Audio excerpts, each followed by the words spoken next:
Welcome to the Sleazy Podcast, the podcast about anything and everything, but mostly TV and movies. And now it's time to get sleazy. Are you ready? Yes. Okay. All right. It's episode 204 of the world-renowned Sleazy Podcast. I'm your host, Sleazy. And as always, well, most of the time, I'm joined by Mr. PBS. Howdy.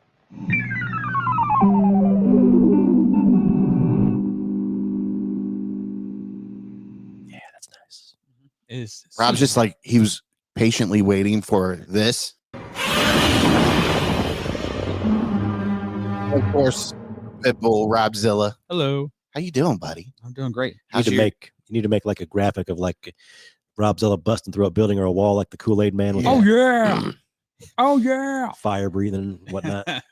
Get fucked. And then passing out and falling over. Yeah. That would be good. That would be very, very funny. He's in DKA, buddy. I just gave him a shot. He'll Yeah, wake okay, up. he was fine.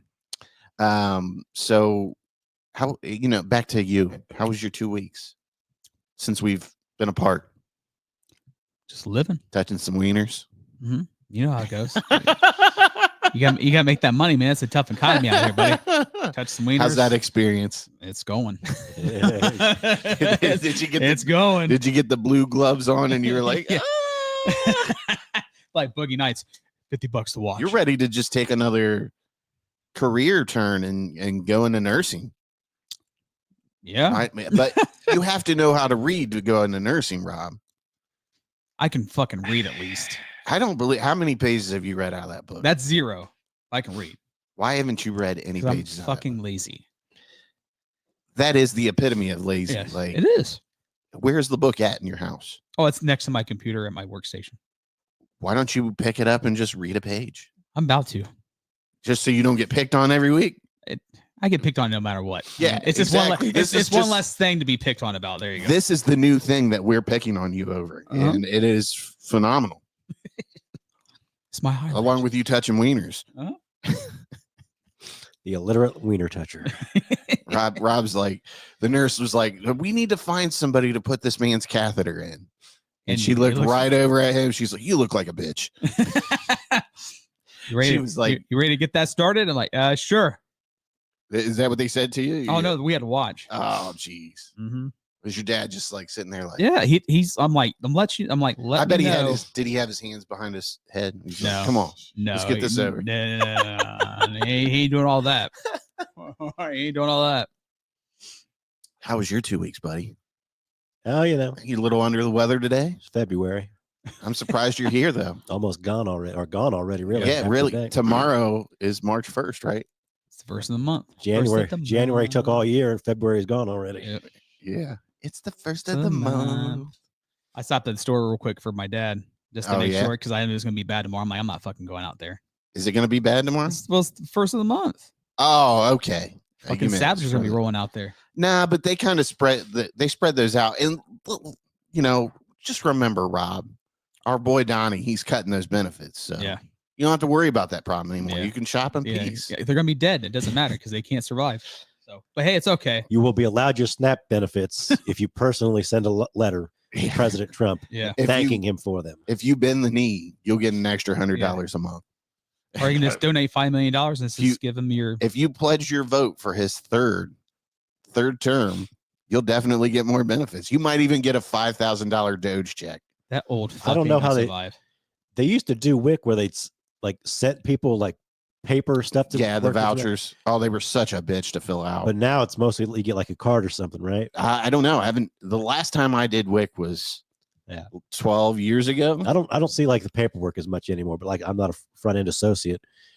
So I just imagine Trump's going to send out the paperwork and he's going to send you a little picture of himself in there. You're welcome. Do you think the WIC vouchers are going to have the Donald Trump signature? Right. Oh yeah, it will His big Sharpie signature. with this picture with him and the thumbs. No, it'll be the gangster images that he's been sharing here lately. Like every Mhm. picture he takes is like that. Whatever. Yeah. Mugshot looking one. Yeah. So Can't it's just, stand it. I mean, so what's happened in the past 2 weeks that we can talk about, that we can just open the show up with? I mean, other than the government falling apart, literally like right before our eyes every day. The world burning apart, burning down. I mean, what else can there be? Today they brought Zelensky in from Ukraine, and they're like, we're gonna have a great meeting. It's gonna be great, very productive. And then they go in and they have the interview, and they proceed to shit on this man for like 20 minutes or whatever.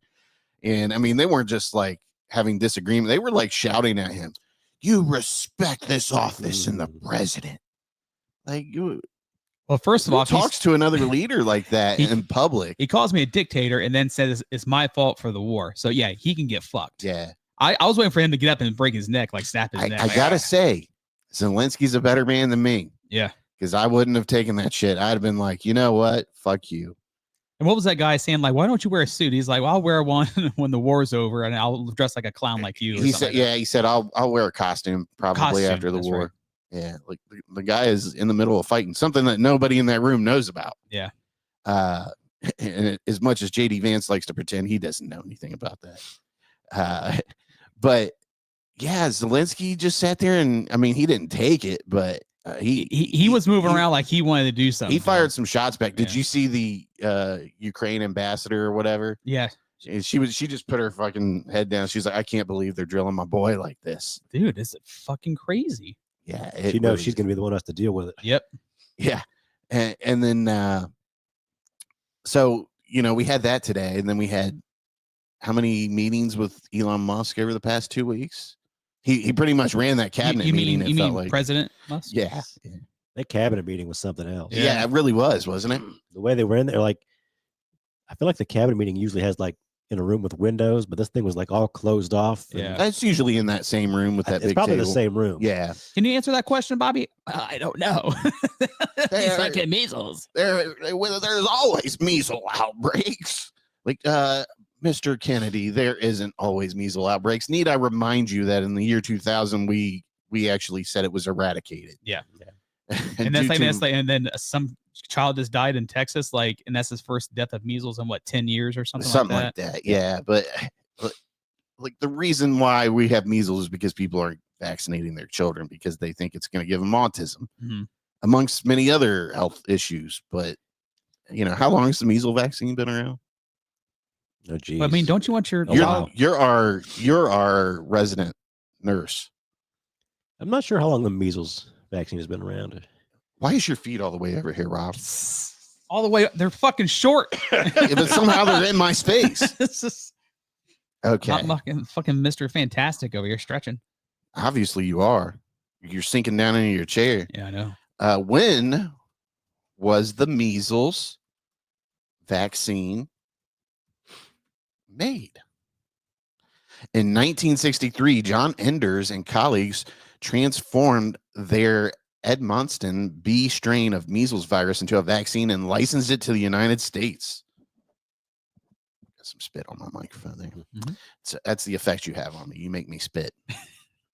I start talking. I'm like, yeah. So I mean, listen, it's been around since the 60s, and folks weren't dropping dead for years over this. And I don't even know when you would say autism rates went up. I'm not an expert in that, obviously, but when we were kids, you didn't hear about it a whole lot. So, I mean, it is what it is. Man, I just make up some random number and people would be like, oh, that's right. I looked it up. I did my research. This is the one you want to get, though, when you got your kids being around young and all that. I mean, don't you want your every kid have autism? That way, I mean, look at Musk. I'd rather my child be dead than have autism, sir. Probably him be 6 feet fucking under. My child would rather die than take that vaccine. The child, do I have a say in this? Right. Now that's, we're making light of it a little bit, but that's the truth. Like the kid didn't have any say in this. Yeah. Like it's their parents. Yeah. Well, it's funny. And then there for a while, you had those groups of kids that were like, as soon as they turned 18, they were running to get whatever vaccinations they could. And you don't really hear about that much anymore because I mean, everything else just kind of overshadows it.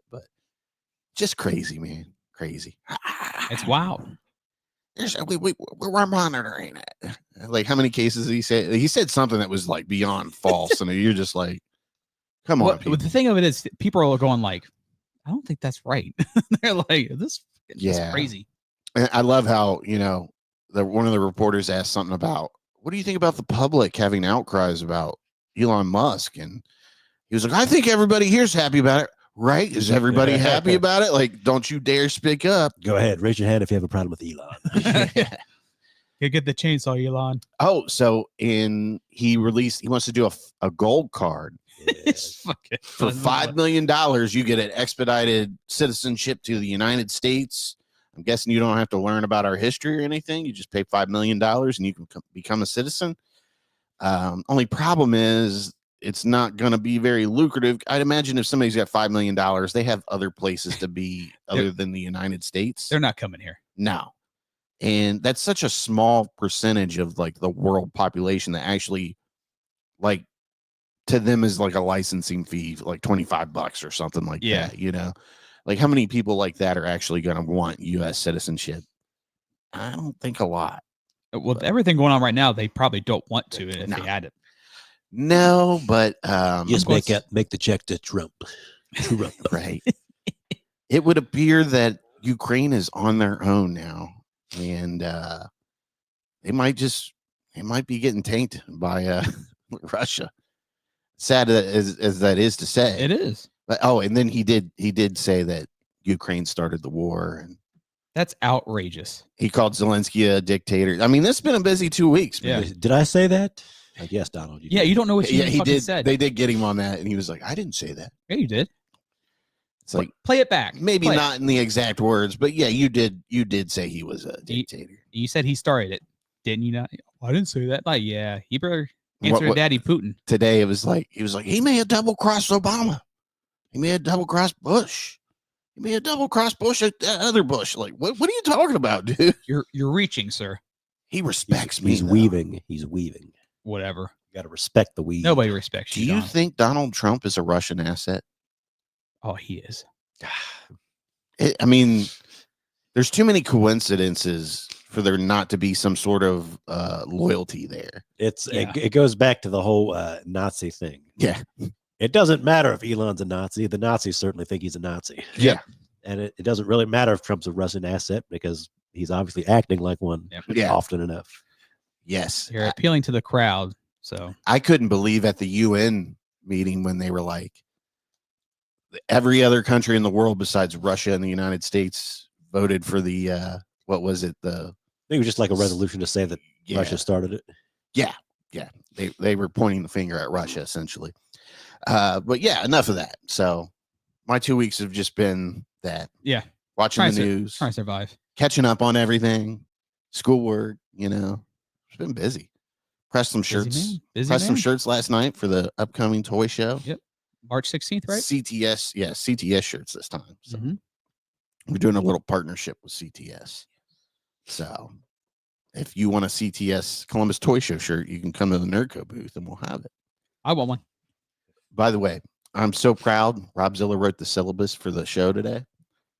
He had a little help. I mean, I wrote it down, but he came up with the order. Because my handwriting is garbage. I was like, Sleazy, what's your write? It has to be better than mine. Look at that. No. What do you mean? No, mine's horrible. I think we should have a comparison. We don't need to have a comparison. I know. Is it really like that? Can you not write either, Rob? How'd you graduate high school? I went to Marion Franklin, sir. I went to Marion Franklin. I know how to read and write. I know how to read and write. God damn it. Well, you sure don't act like it, sir. Yeah, I know. I bet he's got like outstanding, like he writes in pretty cursive and doing calligraphy and everything. That's why he can't. There's people on TikTok that are like, they wait for people to type their names in and then they're like, George. Do the G like this. Karen. They always repeat the name too. Have you ever noticed that? Yeah. Rob's hidden talent. All right, so we're 15 minutes in. We got to get going here. That was our opening. Then we're going to cover celebrity deaths.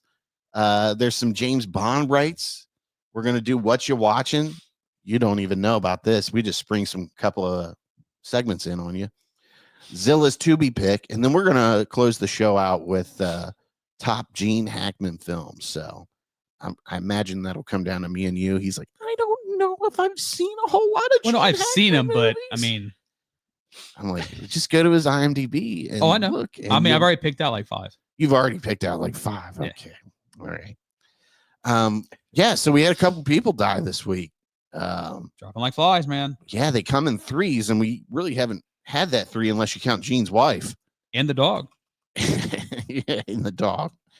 That's a weird thing. They don't really know what's going on there, it sounds like. Yeah. It definitely sounds suspicious, that's for sure. Okay, so I didn't really pick out an article, but here we go. This will do good enough.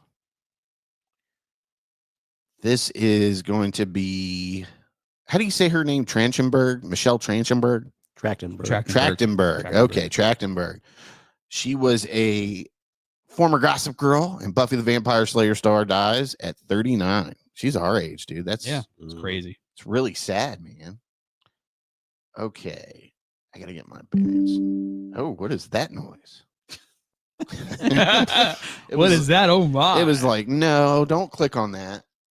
Okay, so Michelle Trachtenberg has died at age 39. The NYPD confirmed to People, that's what this is, people.com or People Magazine, whatever you remember it as, people that police to confirmed to People that police responded to, God damn it, pop-ups, to a 911 call at 1. It's so annoying, isn't it? Yeah. And it's right over the shit you're reading. Like, Every time. Can't be on the side. A 911 call at 1 Columbus Place in New York City around 8 a.m. on February 26. Upon arrival, officers observed a 39-year-old female unconscious and unresponsive. EMS responded to the location and pronounced the victim deceased. Criminality is not suspected. The investigation remains ongoing. New York City's medical examiner told People there is no additional information to share at this time. The New York Post was first to report. Trachtenberg is best known for her roles as Georgina Sparks on Gossip Girls. I didn't even know she was in Gossip Girls. Did you? I forget about that. I never watched it. Yeah. And Dawn Summers on Buffy the Vampire Slayer. Didn't know she was in that show either. However, she got her start in commercials before landing her roles on Nickelodeon's The Adventures of Pete and Pete and on All of My Children. I don't remember in those either. I remember her from, what was it, Harriet the Spy? Yeah, that's why I remember her from. And obviously Eurotrip. And Black Christmas. Yeah, here we go. So her big breakout as a titular character in Harriet the Spy came in 1996. She also had several other prominent roles across film and television over the years, including in Eurotrip, 17 Again, and Ice Princess. Trachtenberg's last credited role was 2023, reprising Georgina Sparks on Max's Gossip Girls reboot. So sad. She was really hot too. They've been showing the music video where she's in Trapped. Yeah. Jesus. Yeah, she was banging Stunning. back in the day, Stunning. man. I mean, I'm not talking like back in the day, Harriet. I mean, we're talking like 2003, 2004. You gotta specify. I mean, you were the same age as her back then, so maybe she was. Yeah, maybe she was banging. You know, Yeah. maybe I like redheads with glasses. You know, when I was a little kid. Who doesn't? Okay, now we gotta move on here because this wasn't the only one. So this one is going to be a little bit more of a stinger, I think, to people. And gotta cross out another fucking pop-up. I'm sure it'll start as soon as I'm reading too. It will. That's how they do me, man. Investigation launched into deaths of Gene Hackman and his wife Betsy Arakawa. That's how you say that, right? Arakawa. We'll go with it. I was listening to interviews earlier in the day, okay. so I was like, I gotta know how to pronounce That's this. how you do it. Yep. At their Santa Fe home report. Man, it sounds like he was living the life out there in New Mexico, by the way. The couple were found dead alongside their dog on Wednesday, February 26th. What a rough fucking day, man. According to Santa Fe County Sheriff's Office. This is also from people.com. The deaths of Gene Hackman and his wife, Betsy Arakawa, are now part of an active police investigation. Oh, shit. The plot thickens. Hackman and Arakawa were both found dead in their Santa Fe, New Mexico home alongside their dog. The Santa Fe County Sheriff's Office confirmed early on Thursday, February 27th. The Sheriff's Office shared with NBC News that there is an active and ongoing investigation into the couple's deaths. Moving down. Police were first called to the residence on Old Sunset Trail in Santa Fe around 1:45 p.m. on Wednesday, where Gene Hackman, 95 years old, and his wife, Betsy Arakawa. How many times do they have to keep telling you their names? You know, like, just we know who it is. 64, and a dog were found deceased. The county sheriff's public information officer, Denise Womack Avila, said in a statement. Womack Avila added that foul play is not suspected at this time, and the causes of death are still being determined in an ongoing investigation. The bodies of actor Hackman and Arakawa were not formally identified until 12:30 a.m. on Thursday morning. The sheriff's office told local station KOB4 that their neighbor called the police to carry out a welfare check, leading to the discovery of the bodies. Hackman was a legendary screen actor with roles in The French Connection, Superman, and Royal Tenenbaums. That's the movie that they put on there, you know, to close it out. I mean, I guess it was good. His wife, Arakawa, was a classical pianist. What a fucking stud, right? Mm-hmm. I mean, not only is she pretty, but she's a pianist. I mean, come on. That guy truly was living the life. Yeah, he was. Okay. Hackman shared 3 children with his first wife, Faye Maltese. Christopher Allen Hackman, 63, Elizabeth Jean Hackman, 61, and Leslie Ann Hackman, 57. That's got to be incredibly weird at Christmas time. Yeah. Like, your stepmother's as old as you guys, but just fucking get used to it. Pops is happy. You call Betsy mom. Yeah. You treat Betsy like the woman she is. She's a goddamn pianist. You know, Gene always had that extra oomph at the end of when talking about stuff, you know, like really emphasizing it. Yeah. The actor was a 5-time Oscar nominee and a 2-time winner, and played the villain Lex Luthor in the 1978 film Superman. He had a diverse career with roles in the 1998 animated film Ants and the 1996 comedy The Birdcage. He retired from acting after 2004's Welcome to Mooseport. Man, it's been that long. Yeah. I was just thinking about him the other day, too. Like, man, I haven't seen Gene Hackman in anything. But yeah, I guess he retired for, like, health issues and stuff. For some reason, I was thinking it was way past 2004, though. Did I read that right? Yeah, 2004's Welcome to Mooseport. Man, it's crazy. I was going to see if I could. There was something where they were explaining the bodies and shit. Did I put that in a message? Hold on. Let's just go to Google. Google. The thing that's weird is the dog. Yeah. Well, there was 3 dogs. Right. One of them was dead in the closet right by her. But they said the way the bodies were positioned was very suspicious. Well, they said, because I think she died in the bathroom. They keep talking about a space heater. Yeah. And I don't know if they meant like the space heater was on or if there's just a space heater in there because they're still thinking carbon monoxide or something like that. And they said there were some pills on the counter, like she died in the middle of taking whatever she was taking. And then Hackman died on like the mudroom floor with like his cane and sunglasses. So they're thinking he must have fell. Yeah. And it's just weird. Like they keep talking about suspicious. Like you hear suspicious, you think like somebody murdered him or something. Yeah. Yeah. But I think it's just kind of weird. Yeah. It's kind of unexplainable. So here's a Fox News article. Oh man, look how old he looks here. Hold on, let me put this on screen. Look at that. He is 95. He looks every bit of 95. Poor Gene, dude. Yeah. Okay, let's see here. So Gene Hackman and his wife, classical pianist Betsy Arakawa, they make sure they say her name in every article, by the way, tested negative for carbon monoxide, according to the Santa Fe Sheriff's Department. An Oscar-winning actor likely died about 9 days before his body was discovered by authoriries. Oh, yeah, they said they checked his pacemaker, and the activity was like 9 or 10 days before. Wow. That doesn't shoot off an alarm bell to like whoever is in charge of the pacemaker. They only check it every so often. I think. Yeah, but you would think that would send an alarm in, like, your patient's fucking dead. You might want to check on him. Yeah. During a news conference Friday, you all right, buddy? Yeah. All right.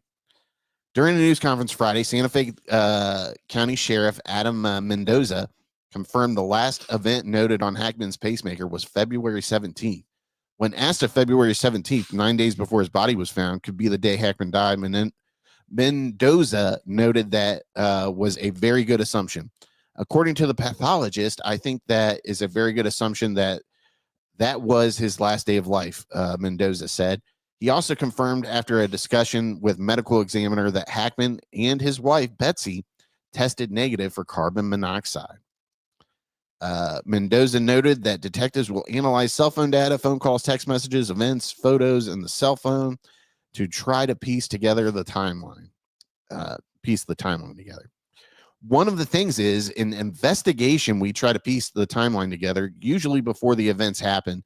And that gives us a lot of information, Mendoza said. But in this case, it seems like we're doing a reverse timeline. I would say so. We're doing a timeline from the time of death and the autopsy and the results. We're going to start working our way backwards. We're going to do both and then hopefully make a determination as to what may have happened to both of the individuals.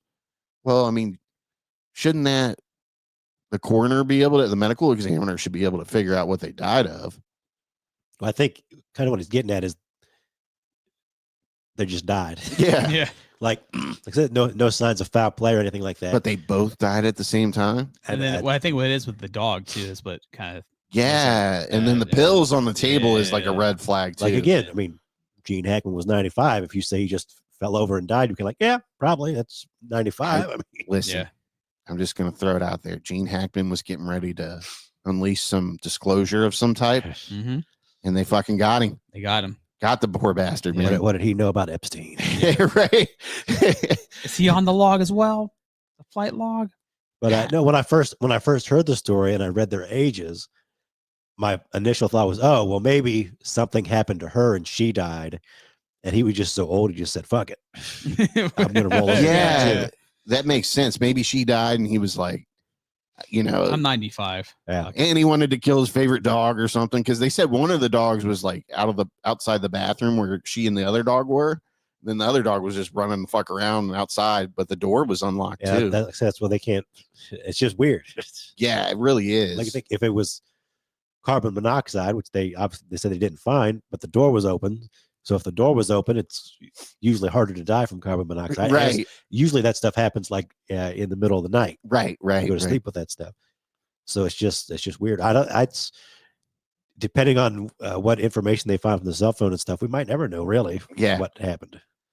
I wonder if they'll do a nice tribute to him Sunday for the Oscars. Might be too late. Yeah. Because they count. They got to be able to whip something up. Well, I think they don't count it because it's just like the movies. They don't count it until next year. Oh, well, I'm sure they'll do like something on the screen. Yeah, they always mess it up. See, I didn't know that. Yeah. That's interesting. Yeah, well, it's in the year they do it. And okay. But I'm sure somebody's going to say something. Yeah.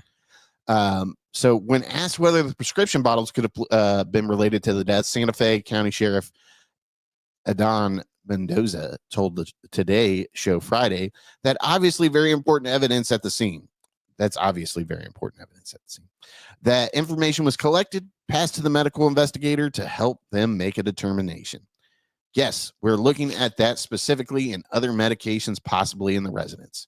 That is something of concern. But they don't say what it was, do they? Yeah, no.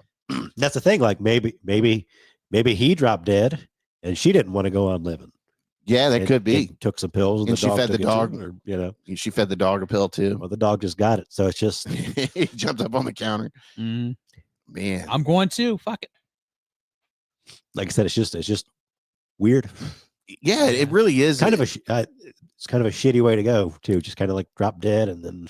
You know what though? At least they both went, and nobody has to deal with any heartache. Can't live without my husband. And, And, I say that, but what if Gene fucking killed her or something? It's like we said, all these people were sharing tributes to Gene. Like, we don't know if this dude killed his wife or anything. A lot of people were sharing their tribute videos on TikTok early that morning. And I'm like, I mean, kind of want to find out if, Gene didn't pull like a Chris Benoit or something. Right. That wouldn't exactly have taken away from his acting, history and all that. But at the same time, you want to be careful about something like that. Yeah.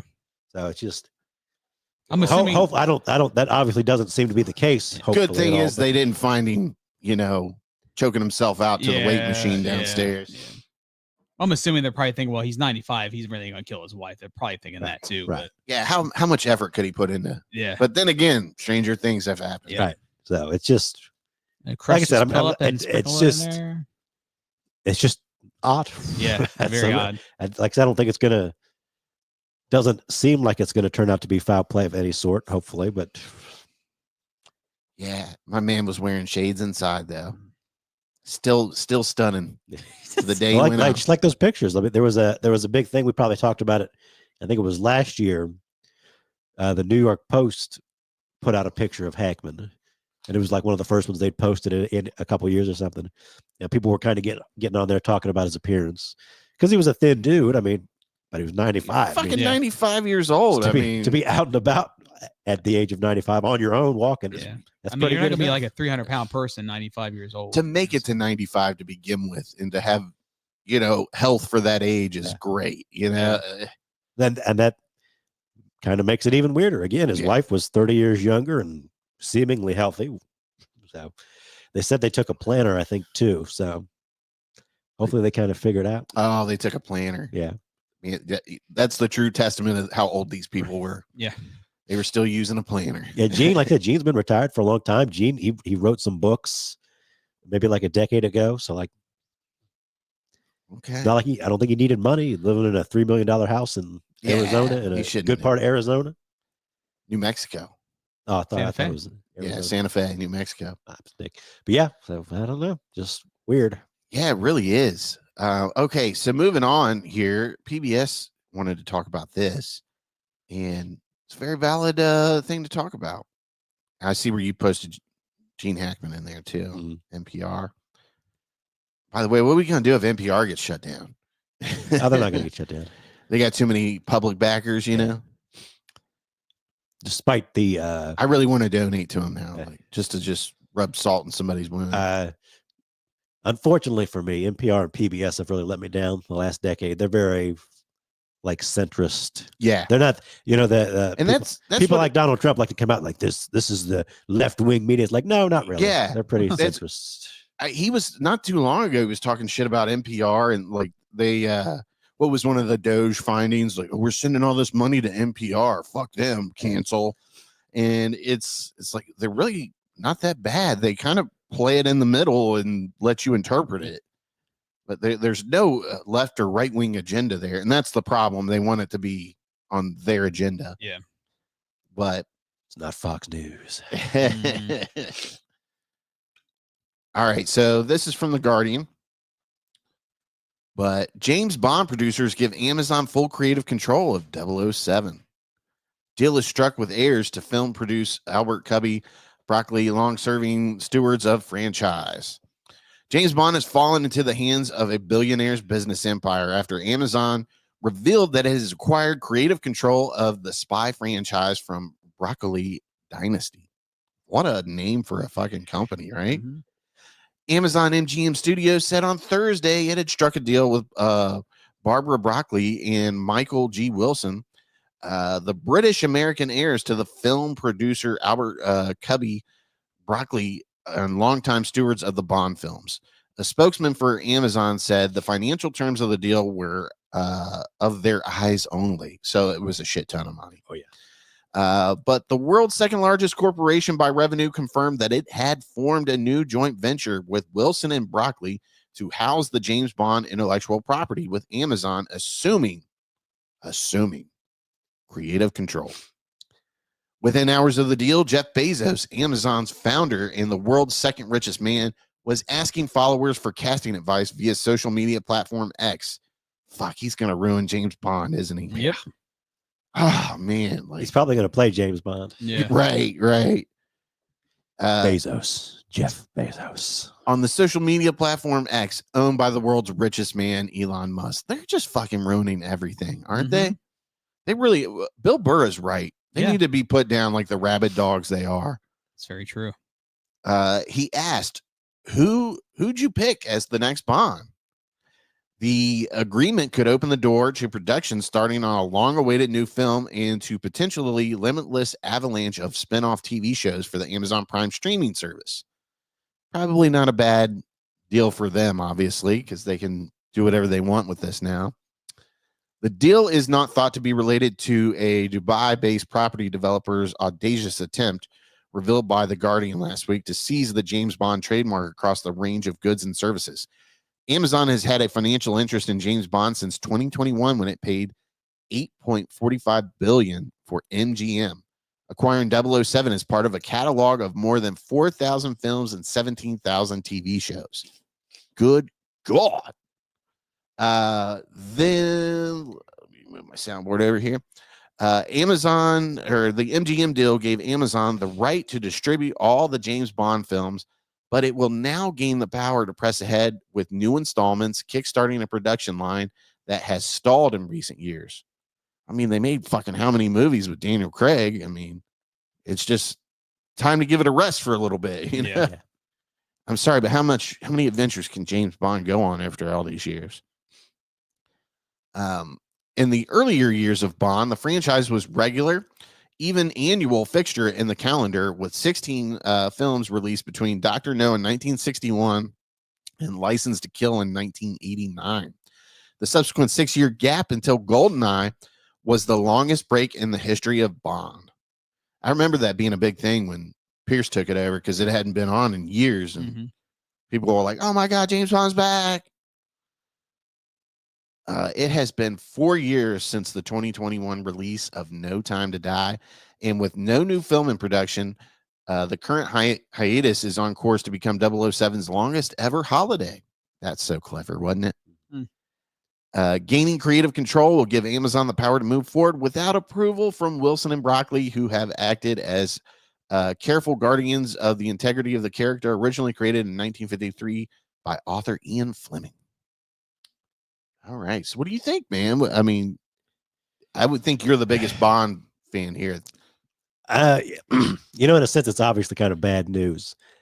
Whether you like every Bond film or not, it was always kind of helmed by the Broccoli, and I forget what the other guy's name was, but they always had this final say of like who was going to be Bond, what it's going to be about. And so in a sense, they always had ownership, whether you liked the movie or didn't, it was kind of part of their view, and it was essentially British and all that. But now it's owned by Amazon, an American company, a company that doesn't necessarily care about the artistic, not artistic vision or whatever you want to say. It's going to be all about the money now. Yeah, it definitely is. It was always about making money. You can't make a movie without making some money and keep a series going for that long without doing it. But now, is somebody going to take the care with creative control? And I think that's what everybody's concerned about. Probably rightly so. Are they going to spin off? Are they going to like, oh, here's the new book series, a new TV series, a new kids series, blah, blah, blah. And you can only get it right here on Amazon. Right. Prime members get it first, though. And, like they said, the movies used to be more regular. Of course, they had the books to go off back then. And just like all these other franchises, like Star Wars and all that, we shouldn't hold them like so sacred. They're like, oh, every movie has to be a work of art and whatever. But it should have somebody taking care of it, though. And I think that movie fans are certainly concerned that Amazon won't take that care with it. And they're probably right. Yeah, that's fair. I don't know how to think about it. I'm just kind of like, I mean, that's cool that somebody has the rights to it and it's not going to be in limbo, like some things happen when people die, you don't hear from it for 20 years because they can't get anything settled. So, I mean, it's cool that the rights are in, okay hands, I guess. I mean, Amazon Prime shows aren't terrible. They're actually really good productions. So think we have that to look forward to. Like any spinoffs you have are going to be top notch. Yeah. You know, they'll have good actors in them and decent production values and stuff like that. But yeah, I'm kind of, you know, then the other part of that is, you know, they just want money out of it. Yeah, they're going to be all about the money. Yeah, and I don't know. I hope Jeff Bezos has enough respect because it sounds like he's a real fan of it, and it sounds like he was a real big pusher of making this happen. I don't know. You know, I just want good 007 stories, and like you said, it's where does Bond fit in now? Because he really was sort of the Cold War character. Yeah. And now you've got stuff like Mission Impossible and all these other franchises that took over for 007 in a way. So where do you go with 007? And they've modernized the spy genre pretty much too. Right. So, you know, like Mission Impossible's in the midst of an AI storyline. Right. That we're going to get to see this summer. Right. So, but yeah. And is it time to retire James Bond period and just do a run with, you know, treat 007 like Doctor Who? Just a new 007 every couple of years or something. And it's not James Bond. It's just the agent code. So I don't know. Rob, do you have any thoughts? I mean, I don't even know if you like James Bond. I like Bond, but I mean, you're not crazy about it. Yeah, but I mean, but I have to agree with probably both. It's nice that it's not going to be in limbo, but is it really going to be taken care of as it was before by Broccoli and the other guys? I don't think so. I think it's just to generate money. It's just another big company wants to own rights because they want to own it. That's just my opinion. It's just like, why does it have to be Amazon? Why can't it be someone else who? Because they've been working for this. Like the article said, you know, they've had an interest in the Bond franchise since 2021. So, but yeah, it makes sense that, you know, with them owning MGM, they just go ahead and snatch up the rights and do whatever the fuck they want with 007. And why can't we just get MGM free then? Why do I have to right? I don't know why it's got to be another channel if they own it. That's what I'm pissed off about. Let's talk about that. That should be an included perk into your Amazon Prime subscription. You can buy the rights for James Bond, but you can't give me a free subscription to MGM. I mean, fuck Jeff. Imagine how many more subscriptions they get if they just said, "Hey, not only do you get Prime, but you get MGM shit over here with us too." And I mean, you ain't getting nothing, and we're raising the price. Yeah, bitch. And pretty much at this point, just fold MGM into the Prime Studios. Might as well. Yeah, I mean, what's the point other than the historical reference and the nostalgia that people get from it? And you could even put the fucking lion. The MGM's the lion, right? Yeah. You put the lion up on Prime, behind Prime, and just it is what it is. Things happen, you know. Companies merge. It just. So I'm not paying for a subscription so I can watch it from, and that's the only reason why I really want to watch it. I really wanted to watch. I almost did another free 3 or 4 day trial or whatever, and I was like, I can't commit to watching from in that amount of time, so I'm not going to do it. Fucking fight the power. Fight the power. Okay, so I think we're all in agreement. This could be good. This could be bad. So we're just toss up. Yeah. We're going to move on to Whatchu Watchin, and I'm going to let you go first. Oh boy. So, oh my. I mean, what have I been watching?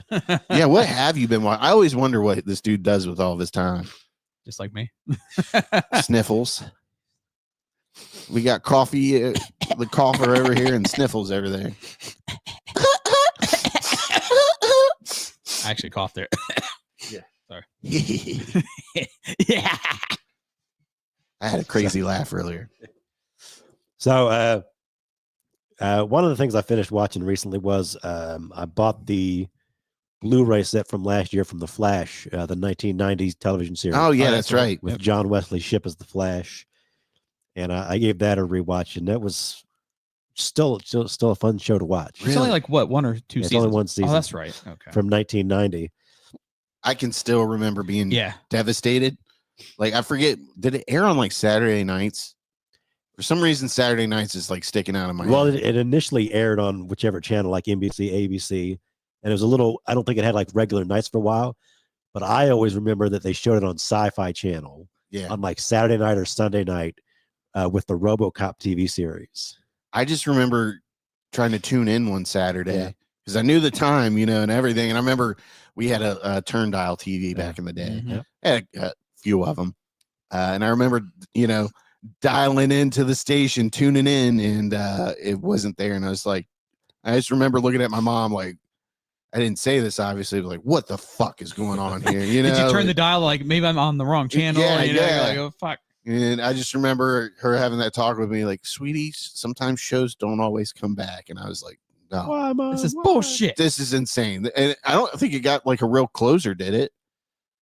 No, it had the final episode was a trickster episode with Mark Hamill played the trickster. He showed Yeah. up in a couple of episodes, and he sort of got the final episode. Oh man. I guess because I was looking it up to find out more about it because I really like the show. Yeah. It's like I said, it's got John Wesley Shipp, it's got Amanda Pays, and I think they both reprised their role in the Flash series from CW. He did it. I want to say he did it twice. Yeah, So he was in different roles. Yeah. So and it really it's if I was to explain it to people, I'd say it's like a live action Batman in the animated series.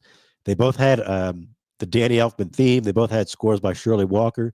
They both kind of did this thing where like there's old cars and new cars, and sometimes there's computers and sometimes there's not. And it came out like the year before Batman the animated series. And I was kind of looking up stuff on YouTube to see if anybody really talked about it, and I didn't see too much about it. So I'm kind of curious if I can find anything about that, because it's two of my favorite, DC things from the 90s. And I didn't realize until this rewatch. This is the first time I'd rewatched it in a while since my DVD set came out. I definitely want to rewatch it. It's been fun. forever. I don't know if it's streaming anywhere either. That's Huh. the funky part. I thought I've seen it. I'm pretty sure it's on. I think It might be on Max. like Peacock or something like that. Yeah. I feel like it is because I remember seeing it like, oh, I want to watch that. And it does have, it's, the 90s TV show with like 22 episodes. There's some duds in there. But for the most part, it's a pretty fun show, and I really had fun revisiting it. What else you got for us? I've been watching another series called Blake's 7, which is a BBC science fiction series from like the 70s. Okay. And it just got a Blu-ray release, I think, last year as well, the first season or series. And it's about like a guy on like a fascist planet. They like wipe his memory after he turns into a revolutionary, and he figures it out again. Then he's beating black people up in the street or something. Exactly. Oh wow. No. Fucking bigot. He goes off and he starts this team, the 7, and they hijack a spaceship, and they get in their shenanigans. I'm still watching that one, but it's been a fun 70s BBC. If you like your Doctor Who's and stuff from back then, it's Right on par with it. Similar vibe. That one is actually, you can actually stream. Like I said, I bought the first collection Blu-ray, but it's actually streaming on BritBox or something. Okay. Like that. Okay. So Right that's out there to watch. Let's find some movies I've been watching here. Well, let's save a little more time for the Robzilla. You don't need nothing. It's mostly been rewatches for me. This year is just you haven't been preparing yourself for the sleazies? No, not as much as I need. You better get busy because we've got to plan the date out before this show ends. Yeah.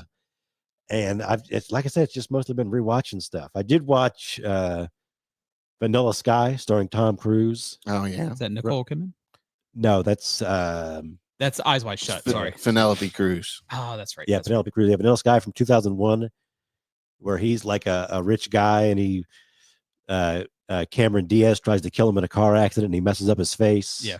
And he's in love with Penelope Cruz, and it just I've seen the original. The original is a Mexican movie called Abre los Ojos, Open Your Eyes, and it's You said that way too fast. Abre los Ojos, Open Your Eyes. I was like, what?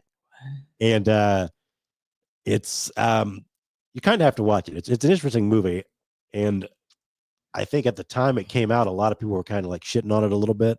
Yeah, but I had a good time with it. I thought it was kind of interesting. I remember it didn't do well. I had a good time with your mom. Did you read the good book?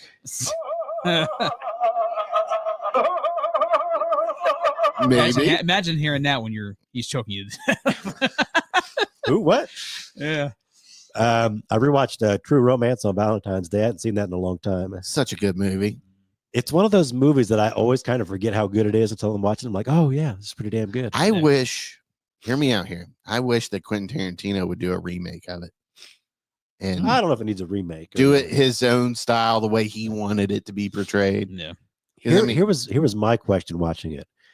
what if we lived in like an alternate universe where he didn't really become like a director?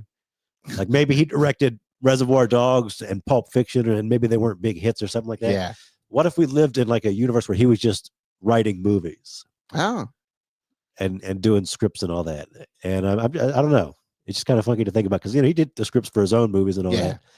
And it would have been interesting to see But there's if something. somebody else had directed those movies, what it would have been. Yeah, but there's something about his vision and the way he puts certain music to scenes and just the way it plays out is just beautiful. And if he's just writing, obviously we don't get that. Right. And that's what I'm getting at with True. Like, I want to see his visual and, audio perspective of like how he would want the story to play out. But That's a terrible idea. Terrible. No, it'd be something. yeah, you would enjoy it. You go to the fucking theater and watch it. I did watch Kevin from the Real for Real for Black History Month did a couple of TikToks about like some Denzel Washington movies that aren't talked about enough to watch. Yeah, I was just thinking about that dude the other day. Yeah. Like, he hasn't shown up in my feed here lately.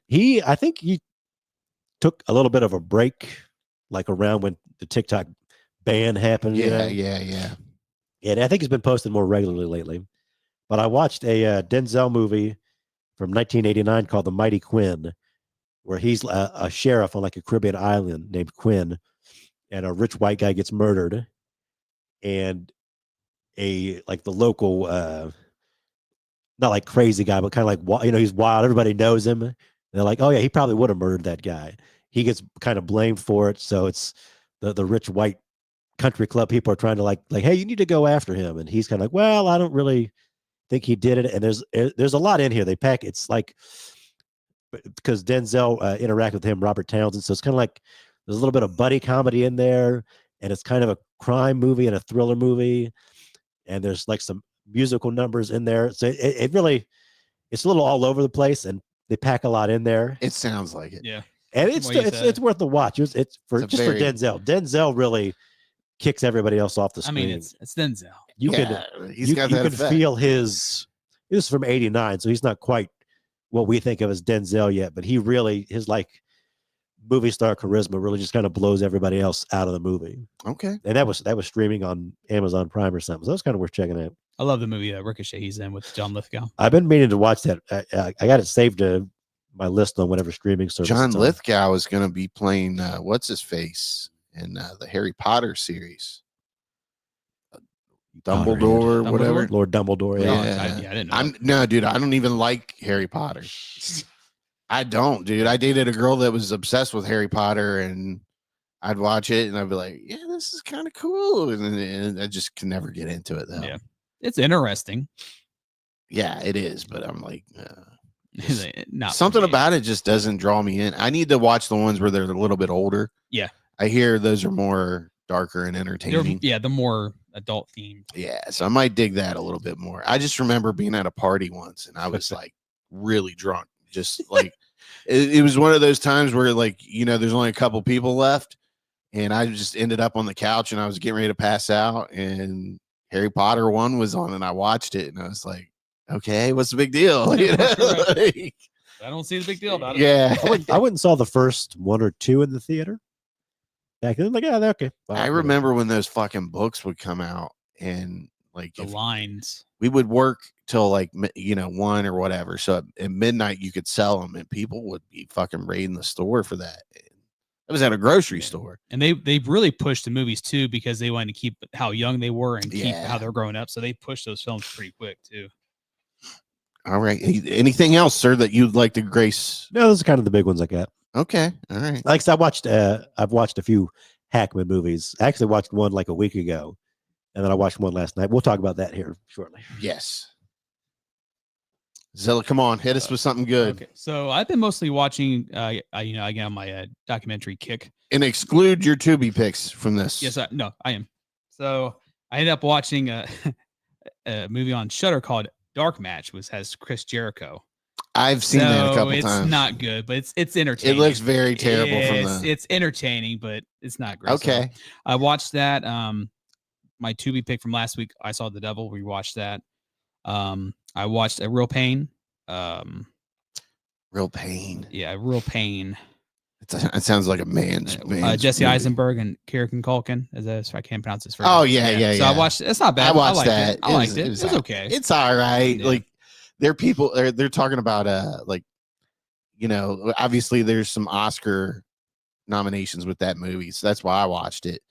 And I'm just like, it's all right, you know. Like the script is good. Yeah. Well, Culkin's funny. There's he's a little over the top. I'm like, what person acts like this in real life? I guess, but I mean, it's true. But it's still funny though, because like, get a hold of yourself. She was like, a person's talking. He's like, oh well, fuck me. Wow, that's crazy. And Jesse Eisenberg's like, what? He's really showing that range. It's the same character that he played in Whatchamacallit. Right. So I watched that. I saw The Devil, A Real Pain. I watched, like I said, I was on my documentary kick. So I watched American Murder, the Gabby Petito. Thank you. Sorry about that. I watched that. The documentary called Surviving Black Hawk Down, which was interesting. I would love to. I've always loved that story, and obviously the movie was phenomenal. Yeah. What's interesting because they were interviewing people who were at the site who was in the battle, but they also interviewed the opposing side as well. So I thought that was interesting. The Fox Hollow Murders: Playground of a Serial Killer, which is very weird as well. It's pretty out there. Currently watching Reacher. Brand new season Reacher's out, so watching that. Yeah, I'm watching that too. Watching that's my dinner time show. Paradise, catching up on Paradise. I got watching a new episode. That's great. Dude, I'm telling you, James Marsden is cooking in that. Yeah. Like, I mean, obviously he dies, but they do a bunch of flashbacks. Yeah. And this one they did a flashback when the shit happens, and the presidential address that he gives to the nation is chef's kiss. Some prime. That's some acting right there, dude. Right. That's some acting right there. So, and he's never going to get the credit he deserves because of what type of show it is. Yeah, that's exactly what. That's how it's going to go every time. Yep. And then of course a couple of my Tubi picks, and I watched a movie called Kill, which it's like an Indian version of John Wick meets Bullet Train. Even like the fight scenes wasn't that good. There's a couple of scenes where like, wow, pretty wild, but it was eh. It was eh. And of course I have an anime show I watch now on Netflix every week called Sakamoto Days. Which is fantastic. Okay. Yeah, that's really about it. Man. So all right, I guess it's my turn. And Zero Day as well. Zero Day, yes. Well, I guess we'll start a Zero Day with Robert De Niro, his first television series. It's kind of like a terrorist attack type show. I watched that shit. It's all right. Could have been a lot more drama filled, I thought, but it doesn't miss 100%. It's still entertaining, worth a watch. De Niro plays a great former president who's tasked with running a committee to find out why these cyber attacks happen and yada yada yada. But yeah, good entertaining show. Great cast. Yeah, I've seen better, but it was still something to watch. And if you're a De Niro fan, it's a must watch for you. Of course. Then I've been on this, like, I don't know what it is. I started watching St. Denis Medical. It's a comedy about a hospital that's kind of a shitty hospital. But man, that is a funny fucking show. It's kind of, I want to say it's similar to like that Office style, that documentary type thing where they interview people and follow them around. So I thought it was gonna be like that or Scrubs, but no, not Scrubs. So it's more like it feels like it's a blend between The Office and what was the one show where they worked in a grocery store? Like Superstore? Yeah, Superstore or something like that. It kind of feels like a blend of that. Okay. But yeah, very entertaining. What's his face plays the doctor in it. Hold on a second. Let me get IMDb up real quick. Is it some IMDb? And then we'll type in St. Denis Medical. And make sure you vote Trump 2028. Fuck up, Donnie. Shut the fuck up, Donnie. That's what somebody needs to do. Like, they need to cut Walter from The Big Lebowski. Yeah. cut that scene where like every scene of him telling Donnie to shut the fuck up and to like Trump, shut the fuck up. Okay, so this is the one show I watched, St. Denis Medical. Yeah, as you can see, looks like a slapstick medical thing. Yeah. Um, And what streaming service is that on? this is on Peacock. Okay. So yeah, and I'm caught up to where they're airing the new episodes. David Allen Greer, that's who I was wanting to say was in it. He plays one of the doctors in this, and he is brilliant, absolutely brilliant, hilarious. I haven't seen him do anything for a I long know, while, too. like it's when I'm watching it. He's got this big gray beard. I'm like, I know him. Like, what So has he he been looks in? familiar. Yeah, and then I got to look, and I was like, that's David Allen Greer. But yeah, it's a very funny show. It's actually got the one chick, this Wendy McLendon Covey or whatever. She was in Reno 911 and Okay. Yep. and what's the one family show on the Goldbergs? The Goldbergs. And Yeah, she I was think it was blended with Adam Sandler. yeah. I mean, she's in all kinds of stuff. She's I still, forgot her name. She's Yeah. still a babe. Yeah. I mean, come on. But yeah, really funny show. And Is that the first scene? It's brand new, right? yeah, it's brand new this year. Then I was like, everybody keeps talking about the fucking Pit. And they're like, if you're an ER fan, you're going to love it. I never really got into ER, it just wasn't for me back then. So I fired that up on Max the other night. Oh my God, dude. What is his name in this? Noah Wiley. There we go. Noah. Yeah. From ER. That dude is cooking in this show. I mean, it's good, dude. But basically, the Pit isn't about an emergency room in Pittsburgh that they call the Pit. Okay. And every episode is an hour out of the shift that these people are on.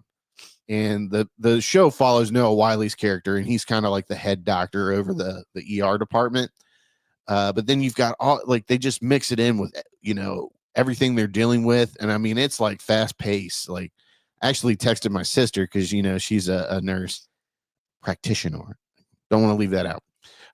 But I was like, I need you to watch this and let me know how accurate it is, because there are some points where I'm like fucking anxious. Like, oh my God, this shit is like off the wall crazy. People are coming in with heart attacks and overdoses, and it's just crazy. And the machines are beeping while they're doing all this stuff, and they're having to do emergency surgeries. Like, it is crazy. And all this is going on, and there's like a set of 4 student doctors. They're doing their what do you call it? Their internships. Yeah, whatever. It's called something else. You know what it is? Internship clinicals or Rotations.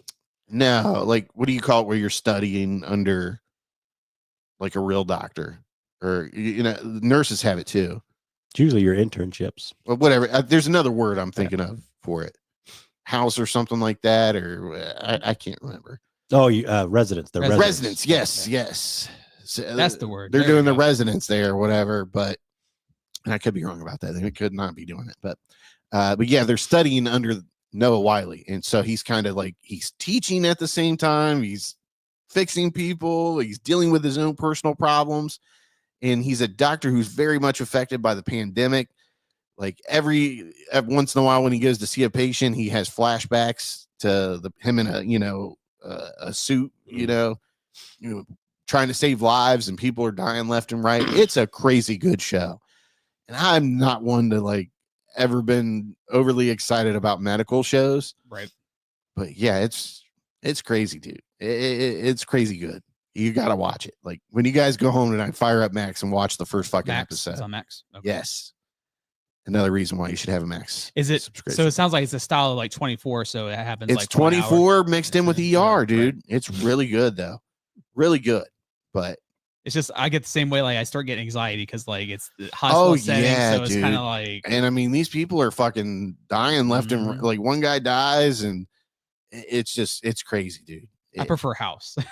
It definitely makes you feel your mortality when you're watching this. Like, yeah. You're watching this and you're like, oh my God, is this what's going to fucking happen to me someday? And, like, I'm going to be the asshole they're cutting clothes off of. Let me pop this edible real quick and just chill out. Just fucking enjoy it. Yeah. You end up there, you do. It is what it is. And I've got a whole list of movies too. And you're a big fan of the show AP Bio as well, correct? AP Bio was good, and I've been watching The White Lotus. So you guys got to watch The White Lotus. I've never watched it. You got to watch it, dude. Our boy's it's good. in it, Walton Goggins. This season he is. Okay. Every season is a different White Lotus hotel with different actors and different stories. So, but there's a couple characters that keep making it through. Okay. So it's pretty good. Pretty good. Only one of the best shows on. I watched The Gorge with it's on Apple Plus TV. Miles Teller and who's the other chick in it? Anya Joy. Anna Joy Taylor. Yep. Yeah, don't waste your time. Yeah. This like they said it's a big letdown. It's a big letdown. Yeah. It looks sweet from the previews, and then I'm like, I watched it. I was like, what is this dog shit? That's how they get you. Like, it feels like you're watching a sci-fi movie, like a made-for-TV sci-fi channel movie. Right. Oh. Is it like Blumhouse? They hook you in with the trailer, then they fuck you. Don't get me started on this next movie here. I had like a shitty run movie going on. Elevation. How's it feel? I'm watching shitty movies. I can't do this every day, dude. It's tough. I don't know how you do it. You, Robzilla. I can't see you. It's not for the weak. You have a different set of attention span than I do, because I'm like, fuck this shit. I watched Elevation, and well, first off, it's got Anthony Mackie. That's the fucking problem. I mean, there you go. The most basic white dude in the world. Rob, I think you just hate Anthony Mackie because he's such a bitch. I can't stand him. He's just not good. I will say this. Tell us what you think about DEI next, Rob. Yeah, right? He's going to be like, DEI is DONE. Done. DEI makes me want a DIE. All right, so. Any other shitty movies you watched? Listen, man. This Elevation movie I thought looked really good. It had what's her name? Maria Backerman in it. Yeah. And Anthony Mackie, of course. Anthony Mackie is the Michael Jordan of making shitty movies look interesting from the trailer. I gotta get, like, if you got a movie that you're not, really invested in, and you don't know if you can get people to watch it, just put Anthony Mackie in it. Yeah, like I'm always like, could be really great or it could be really awful. Mm-hmm. And for some reason, he always makes those movies look great. And then I watch him and I'm like, this movie's shit. Like, you're Captain America. You don't have to play in these movies anymore. Exactly. Just play Captain America, buddy. Did they not pay you as much as they paid Chris Evans? Because it was bad, dude. It was dog shit. Just absolutely fucking terrible. I gave it 1.5 stars on Letterboxd. Ouch. And I saw you give review for Venom: The Last Dance of 1.5 stars. I just did that today. Yeah, that's somebody else want to watch that too. Venom: The Last. I changed it to 2. Okay. I mean, I can't do Tom Hardy that bad, but man, they really fucked. That movie was awful. Well, they keep saying like that's the best one out of all 3. Bullshit, it is. It had Venom Horse in it, didn't it? Yeah, Venom Horse, but they had a whole bunch of different symbiotes. I guess that's the reason why. It's a typical like copycat Marvel story. There's a chained up alien somewhere. He sends some monsters to hunt Venom down. Yeah, it's just. Well, that's over with, so you don't have to worry about that for a while. Well, they did 2 end credit scenes, 2 with it. I'm like, what? This is the last one. Why are you doing end credit scenes? Yeah. I'll be back. I'll be back, Eddie. Right. Eddie. And I finished that one today. Okay, so then I watched this one. I got 2 bangers in here for you guys. Bangers. So, I didn't just watch shitty movies. Things Will Be Different. I believe that's on Prime. Little time travel flick for you there. It was decent. Not the best time travel movie, but decent. I seen reviews, so I watch that. Now, I watched this Anora. That's on a bunch of Oscar watch lists or whatever you want to call it. I believe you sent the list. Bro, Nora's good. Is it? It's good. The first 20 minutes is all titties. Needs awards. It needs awards. I mean, makes it a sleazy contender already. Yeah. Right. This movie was pretty much a I wouldn't even say softcore porn, but there's a lot of fucking in this movie. There's a lot of titties. I'm going to put it up on screen. There's a lot of flesh. A lot of the flesh. All right, here. Sins of the flesh. We'll go at Nora here. Because I just got to share this movie. I was so entertained by it. It's gonna be like, oh, we can't find this movie because you didn't type it in the exact way. Okay.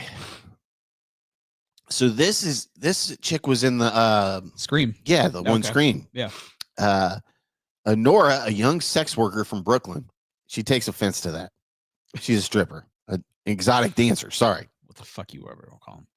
Right. Doesn't matter. Yeah, it is what it is. Sex She's worker. an artiste. Yeah. Gets her chance at a Cinderella story when she meets and impulsively marries the son of an oligarch. Once the news reaches Russia, her fairy tale is threatened as the parents set out to New York to get the marriage annulled. Oh, shit. But Wow. it's just an interesting movie. You got to watch it, man. She's like, once she gets this dude married, she's like, fuck yeah, it's on. But it moves rather quickly, like in a span of a couple days. Okay. So it's nothing like her like taking money or whatever, but it's an interesting full story type movie. So the ending I thought really made it for me too. But very good. Lots of nudity, like I said, lots of banging. What is this chick's name? Mikey Madison. Okay. Yeah. She's absolutely stunning in this movie. Phenomenal. And she puts on a good performance. So it's not just about her looks. So It's all matters. yeah. Man, I got a little itch in my throat. I'm like getting this cough drop going, you know? It's just not Not kicking. hitting it. It's not hitting it. Mm-mm. Start talking about titties and start choking up. I know. About to shed a tear. Just Titties and fucking in flesh. got me right in the heart here. Yeah, very stellar movie though. I definitely recommend it. It's not really streaming on anything, but it is on a rental sale. You can rent it for $5.99 right now. And what about was it Things Will Be Different? Is that on Prime as well, or Things Will Be Different was on Prime. Okay. Yeah.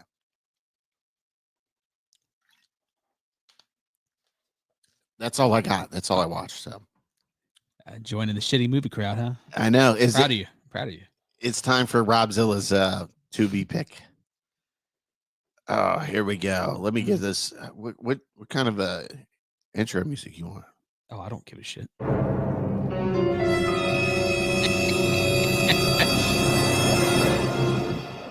So dramatic. I know. Well, we had to make it I dramatic. know. You know? That's very true. Oh, Okay, shit. so I wanted to do an honorable mention. So Mr. PBS was not happy that I'm not watching actual Tubi original. So I suffered. Are you not happy about that? That's I don't want Rob watching. What did you watch last week? What was your pick last week? I Saw the Devil. Yeah, I don't want Rob picking I Saw the Devil, a critically acclaimed film. I want Rob picking Tubi originals that you can't find anywhere. Well, guess else. what? You got one. You got one. It's one in the fucking pipe, buddy. All right, let's hear it. Bring it on. So, yeah, so it is on Letterboxd. I sent it there. So it is called Shark Side of the Moon.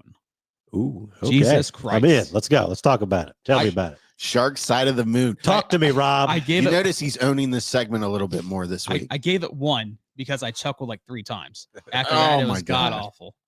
So awful. So decades ago, the USSR developed unkillable sharks and launched them into the moon. Today, a team of American astronauts will endure the fight of their lives.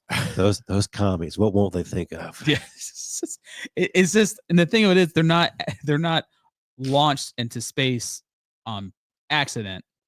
I mean, on purpose. It's on accident.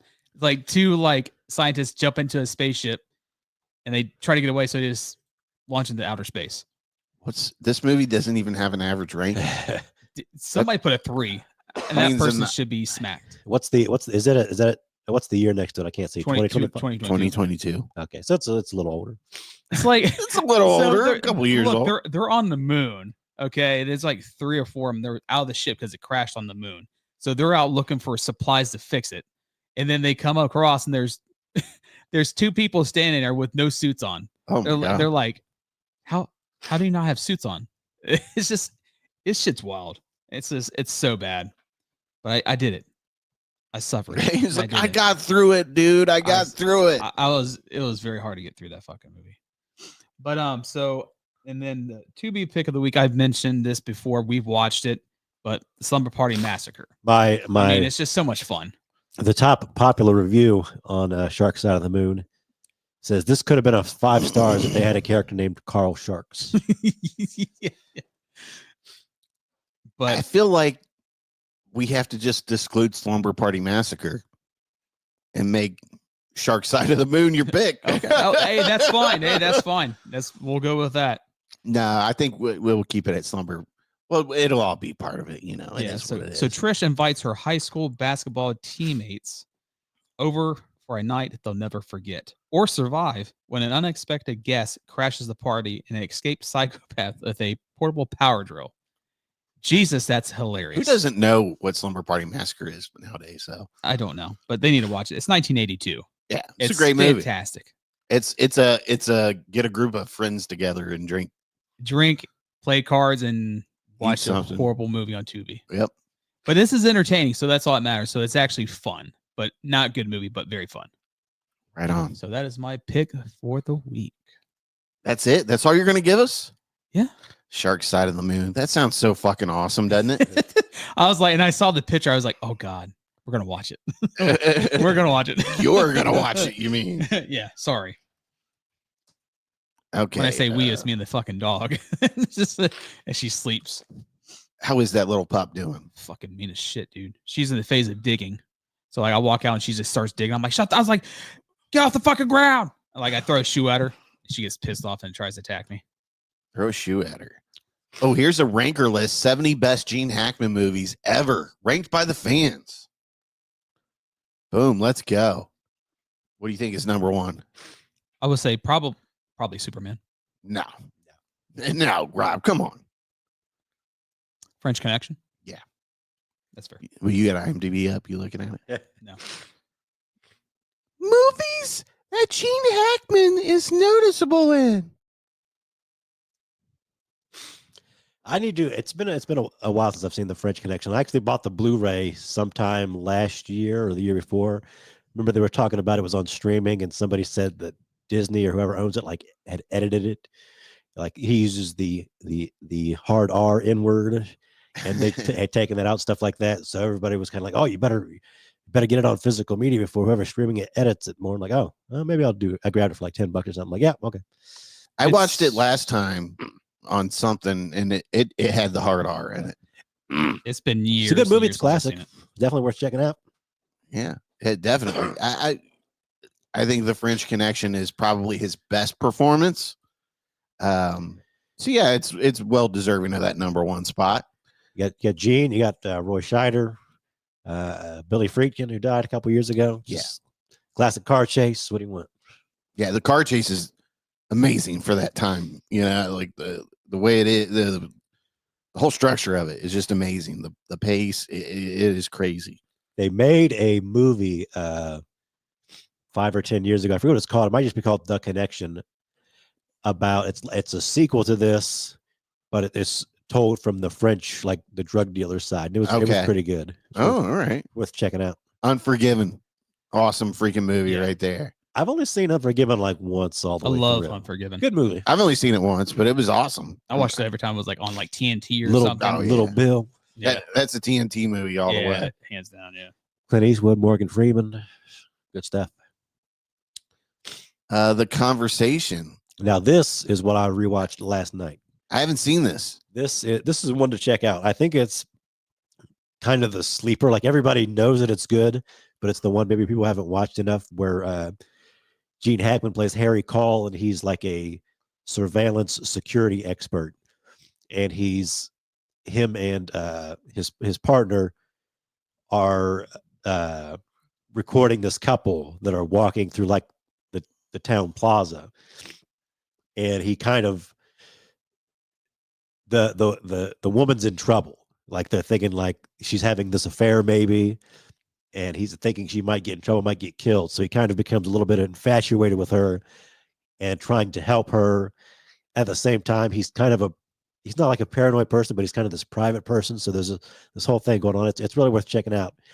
And it's definitely one of these like 70s sort of paranoia thrillers. It's one you really kind of have to watch twice, I think, because the first time you're not 100% of what's going on, and then once you get to the end of the movie, you realize what was going on the whole time. It's worth a second watch. and it's one that I've rewatched a couple times. It's really good. They say like the fan theory is it's the same character who Gene Hackman plays in Enemy of State. Yeah. Because he's also like a surveillance expert. It's, That's different character and all that, but everybody's sort of like the fan theory is that it's supposed to be the same character in a way. That's a great movie too. Enemy of the State. Hoosiers is next up on the list. I have never seen Hoosiers. I've never seen Hoosiers I haven't myself either. either. I really want to watch it though, because I think I've seen like clips or something. but everybody that's really says it. it's like one of the, if not best, sports movies ever. I think it played on TNT like all the time back in the Yeah. day, and I just never watched it. That's when you were like, fuck, change the channel. Mhm. It's Hoosiers again. What's on TBS? Give me Shawshank. Mississippi Burning. That was a really good That's a one. movie. I've never seen this one all the way through either. Yeah, I remember this one. I Is haven't this- seen it since I was a kid though. Yeah, it's been a long time since. Gene Hackman, Willem Dafoe. So I thought it was Willem Dafoe, and he goes down south, and one of them's like an FBI guy, and it deals with the Klan and all that stuff. So this gripping 1988 crime drama directed by Alan Parker is based on the real life investigation into the murders of 3 civil rights activists in Mississippi during 1964. Gene Hackman plays an FBI agent sent to assist in solving these racially charged crimes alongside Willem Dafoe's character. His passionate portrayal generated critical acclaim while also highlighting essential issues about the racial tension and injustice. Definitely one I need to watch. Yeah, I mean, everybody knows Crimson Tide. Here's next. Now, this is one that I actually rewatched just like a week or two ago, just because I was kind of in the mood for like a nice comfort watch submarine movie. Yeah. Gene Hackman plays the captain of the ship. Denzel's his XO. They're there's some unrest in Asia involving maybe Russia, and so they got to go out, and they get in an altercation, and they kind of lose their communications, and they don't know, like, is World War III started? Do we got to fire our nukes? And Gene Hackman plays like the guy that wants to. He's ready to go. ready. He's like the old Cold War captain, yeah. and he's like, this is what I was trained to do. This is what we were supposed to do. And Denzel's kind of like, well, we don't have all the information yet. We need to find this and blah blah blah. And it's really good. It's got Viggo Mortensen's in it, James Gandolfini, a whole bunch of character actors that you'll recognize. It's a great fucking movie. Yeah. It's another Tony Scott. It's way better than the other submarine movie for that time, The Hunt for the Red October. You are incorrect about that, Nah, but they're dude. both very good. That Hunt for the Red October. Is 5.5 stars out of 5. Sean Connery. Was he plays a Russian, right? He's the Lithuanians. Yeah, he has no accent. That Terrible. Doesn't matter. It doesn't matter. Sean fucking Connery, baby. I mean, I'm not saying it's a bad movie, but You prefer Crimson Tide. Spectacular. yeah, I think Crimson Tide's the better performance. I would pick Red October over Crimson Tide. But Crimson Tide is really good. Yeah. It's another Tony Scott with some work. Tarantino did some rewrites on it too. Oh, really? So that was part of my. I rewatched it right after True Romance, and that got me thinking, like, what would a Tarantino writer, more writerly than director, timeline look like? The Poseidon Adventure is at number 7 That's, here. I really like that. I haven't seen this in a long time. I used to I watch. just it all watched the, time. the remake not too long ago. Kurt Russell, right? Yeah. This used to play on like Stars or like the AMC channel a bunch back in the Yeah. day. That's why I watched. So I'm sure I watched it like 5 or 10 times back. I in the feel day. like Yeah. this movie was always on when my parents like dumped me off at some place Right. for the weekend or whatever. Like it was just on in the background, and Yeah. I don't remember it a whole lot. I remember scenes where them jumping or Right. whatever, but Right. That was really good. Lots of actors in it, like Ernest Borgnine's in it. and, Whole bunch of good people. and that wasn't much. My parents never really did that a whole lot, but Right. I don't want to make them seem like they're shitty. I don't know if I put that as a 7th best performance, but it's a good movie, fun time. Yeah, I'm amazed that Superman's not up here yet. Yeah. Young Frankenstein. It's Mel Brooks right here, Yeah, 1974. he's not in that a whole lot. He just got the one scene where he plays the blind guy. I thought I read somewhere that he didn't like working on that movie too much. Yeah, I'm gonna thumbs down that one. It's a funny scene, but yeah. Oh, look, I moved it to 9. So now Enemy of the State is at number 8. And this is probably one of my favorite Gene Hackman I haven't movies. watched this in a while, but I always, again, it was one of those ones that was always on TV back in the day. I remember seeing this. It was like on a holiday, like Christmas Eve or Thanksgiving. My mom and my stepdad now, we went and saw it. And I just remember it was like, man, this movie's so fucking badass. I can't remember if I saw that in the theater or not. If I remember renting it on VHS.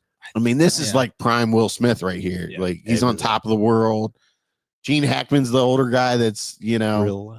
yeah, he's the conspiracy theorist guy that knows more than he should. Yep. You blew up your place because I made a phone call? Yeah. Jason Lee's in this for a little bit too. See, I forgot Jack about Black. He's one of the Yeah, tech guys. Yeah. John Voight, like a whole Yeah, bunch the of just movie's great loaded. character actors. Yeah, but definitely a great political thriller. Yeah. So It's a good one. We bumped Young Frankenstein. Absolute Power, 1997 political thriller. I don't think I've ever seen this. That's the one where Gene Hackman plays the president, I think, and Clint's like a cat burglar Yeah. who catches him murdering like an intern or something like Okay. that. I think. Yeah. No. That when you say I've seen pieces of it. It's been a long time. I think that one in. I think in the Line of Fire is what I kind of like. Yeah. Always bringing back together. Number 11, Bonnie and Clyde. It's been a while since I've seen that one I haven't too. seen it. He's got like a smaller kind of role in it as one of their gang or whatever. Yeah. Good movie. Classic. Birdcage. I've never seen Birdcage. Oh my god! I've never seen Birdcage either. The Birdcage is amazing. 1996, directed by Mike Nichols. About them goddamn dolphins. I've heard of that line. Yeah. Robin Williams and Nathan Lane are like the gay couple, and Yeah. their son is marrying Gene Hackman's daughter, and He's a politician. shenanigans ensue. I've just Gene never seen that one. Hackman was just awesome in every role. And Here, Superman finally. Let's bump that up. He only plays like the best villain ever. Yeah. Yeah. Gene Hackman plays. Gene Hackman brings life to one of pop culture's most iconic villains in Richard Donner's 1978 comic book adaptation of Lex Luthor. That's another. I need to go back and like rewatch some special features about that because that's always funky to think of him as Lex Luthor. Yeah, it is. And I always kind of thought, like in the back of my mind, maybe he didn't love playing Lex Luthor, but he played him in 3 out of the 4 movies. Yeah. So he must have been okay with it or making enough money out of it or something. I thought he was one of the better parts of that movie. I mean, he's not your prototypical Lex Luthor looking or whatever, but he plays the character great. He plays it just serious enough and kind of campy enough. Yeah.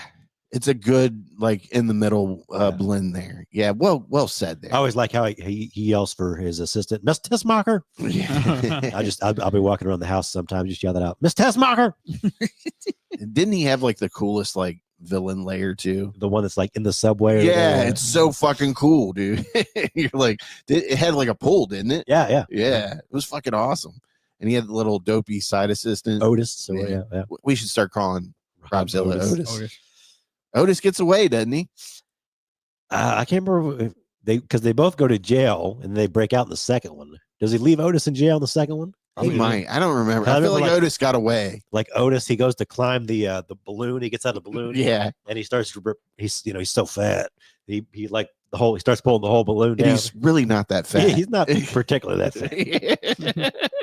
And then Lex, cuts the rope. What do you think people would do if they time traveled from the 80s to now and they're like, that's a fat motherfucker. Like, I'm sorry for picking on John. He's not that big anymore. I've looked through like old yearbooks that my parents and stuff had, and there was not like an overweight person in there. Like, damn. It really says something about what's going on, doesn't it? The Firm, that was a good movie. John Grisham. I like The Firm a lot. He doesn't have like a really great role in it or anything, but he's like he's one of the guys on The Firm, and he takes Tom Cruise under his wing, kind of like his mentor. It's a good watch. I've been meaning to rewatch that one lately. Behind Enemy Lines. This was another good one. Never saw that one. 2001. It's good. Yeah. The Royal Tenenbaums. But it's been a long time. I like that one. I like Wes Anderson and all that. Yeah, he gives a great performance in that. Yeah. I feel like that one should go up. A Bridge Too Far. I don't really know that one. Watched it. Old war movie. Ooh, Runaway Jury. I remember this being a good movie. Yeah.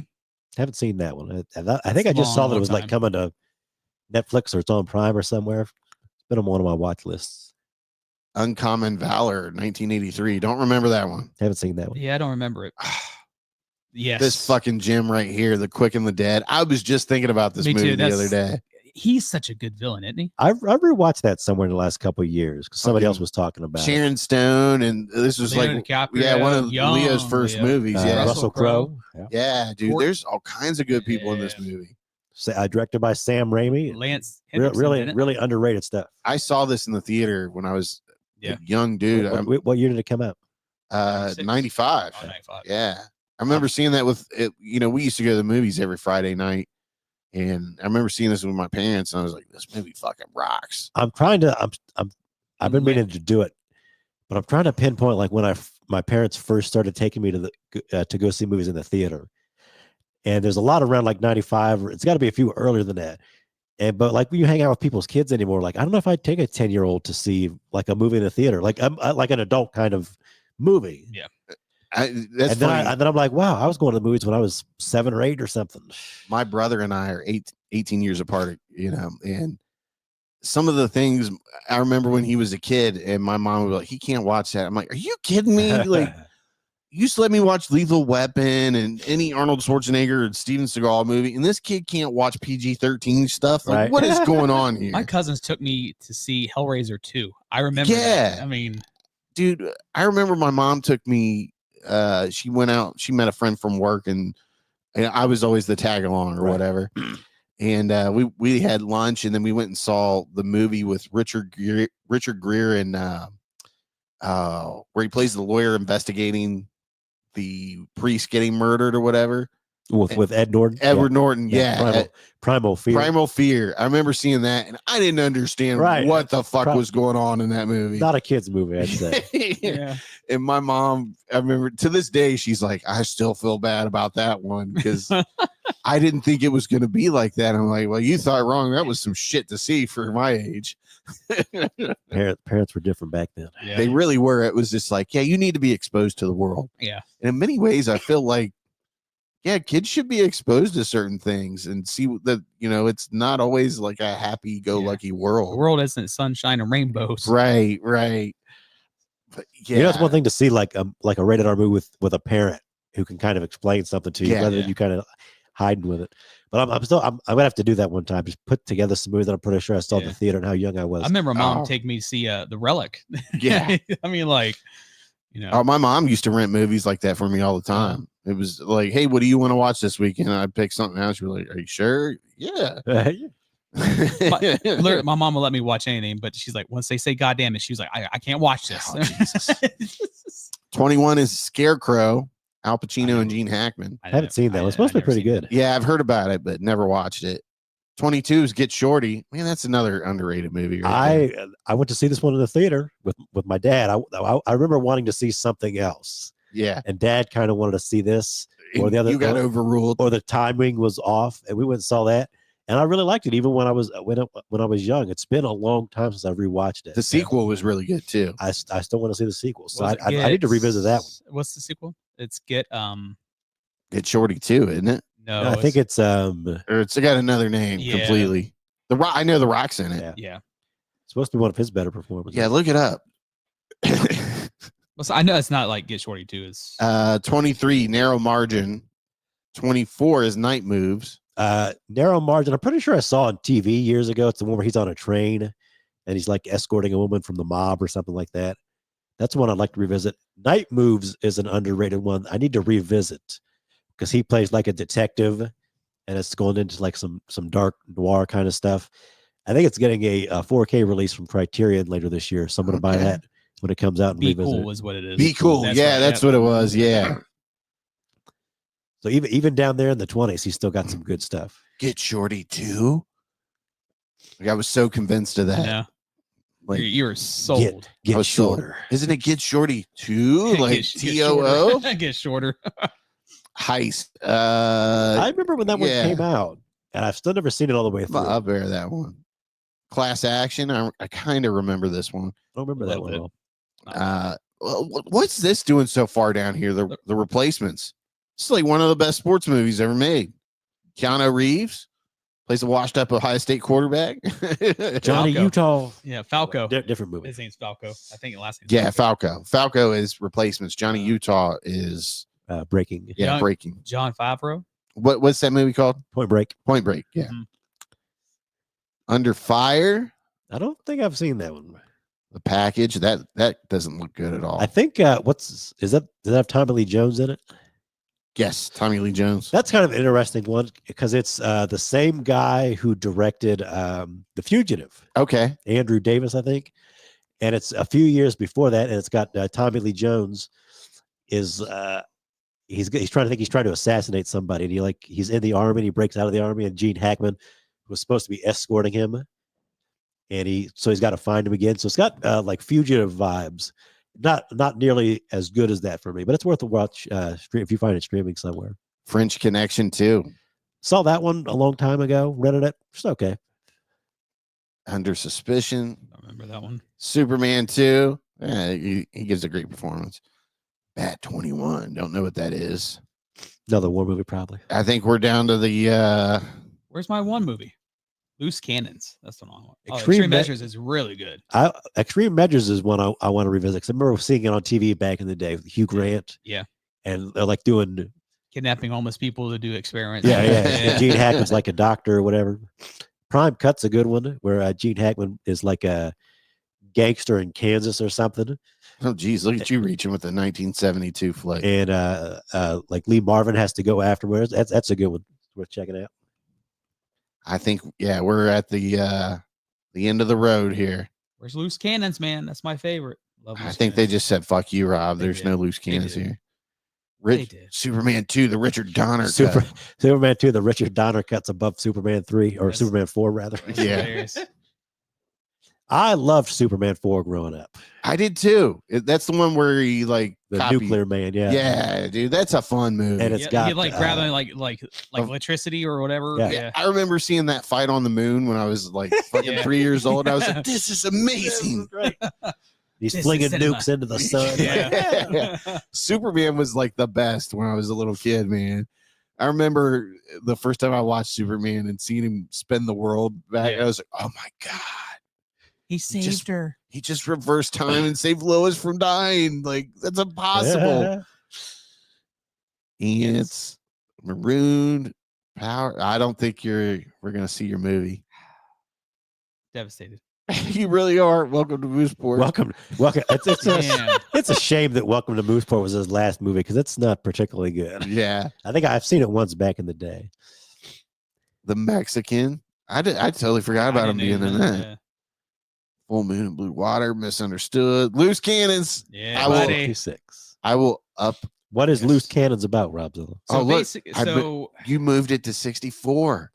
I can't. So here, I'll read this. I want to see what how close it is. I want to see what Robzilla remembers about it. So Gene Hackman and Dan Aykroyd are cops, but so Gene Hackman gets Dan Aykroyd as his new partner, but he has a lot of mental issues because he was kidnapped and tortured. So any kind of stress, he like flips out and starts talking to voices and stuff. Okay. But I can't remember. They're going after something in regards to like a film that can it's a foreign, some type of film that could really, it's very political. Bro, this is about a baseball movie. What are you talking about? No, I was just kidding.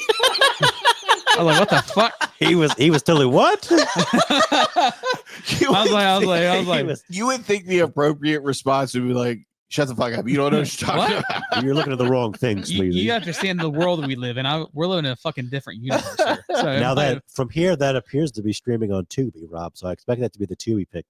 Okay. Next episode. Where do you see it streaming at? Right there under the Oh, right here. Tubi. Okay. Yeah, with the big ass fucking logos. I'm like thinking it's in the words here. I'm like, what? Well, there's a part where featured Prime Video, free on Tubi.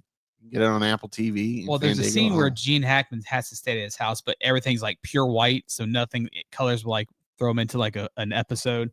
And I guess he starts walking around screaming, talking like Daffy Duck, and he's locking the door. He's like, "Did I keep you up last night?" He's like, "No, you're fine."